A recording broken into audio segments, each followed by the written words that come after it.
নীরার অসুখ হলে কলকাতার সবাই বড় দুঃখে থাকে। সূর্য নিভে গেলে পর নিয়নের বাতিগুলো হঠাৎ জ্বলার আগে জেনে নেয় নীরা আজ ভালো আছে। গির্জার বয়স্ক ঘড়ি, দোকানের রক্তিম লাবণ্য, ওরা জানে নীরা আজ ভালো আছে। অফিস, সিনেমা, পার্কে লক্ষ লক্ষ মানুষের মুখে মুখে রটে যায় নীরার খবর। বকুলমালার তীব্র গন্ধ এসে বলে দেয় নীরা আজ খুশি।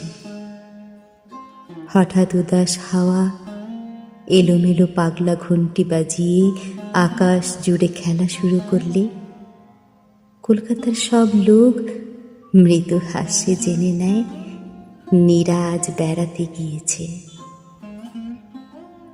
আকাশে যখন মেঘ, ছায়াচ্ছন্ন গুমোট নগরী খুব দুঃখবোধ।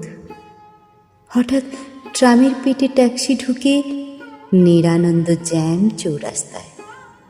রেস্তোরাঁয় পথে পথে মানুষের মুখ কালো, বিরক্ত মুখোশ। সমস্ত কলকাতা জুড়ে ক্রোধ আর ধর্মঘট। শুরু হবে লণ্ডভণ্ড। টেলিফোন, পোস্ট অফিসে আগুন জ্বালিয়ে যে যার নিজস্ব হৃৎস্পন্দনেও হরতাল জানাবে। আমি ভয়ে কেঁপে উঠি। আমি জানি, আমি তৎক্ষণাৎ ছুটে যাই, গিয়ে বলি, নীরা, নীরা, তুমি মন খারাপ করে আছো? লক্ষ্মী মেয়ে, একবার চোখে দাও, আয়না দেখার মতো দেখাও, দেখাও মুখের মঞ্জুরি।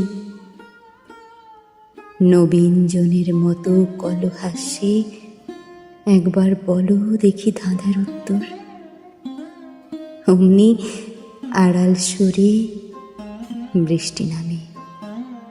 মানুষেরা সিনেমা ও খেলা দেখতে চলে যায় স্বস্তিময় মুখে। ট্রাফিকের গিট খোলে, সাইকেলের সঙ্গে টেম্পো, মোটরের সঙ্গে রিক্সা মিলে মিশে বাড়ি ফিরে যার যার রাস্তায়। সিগারেট ঠোঁটে চেপে কেউ কেউ বলে ওঠে, বেঁচে থাকা নেহাত মন্দ না।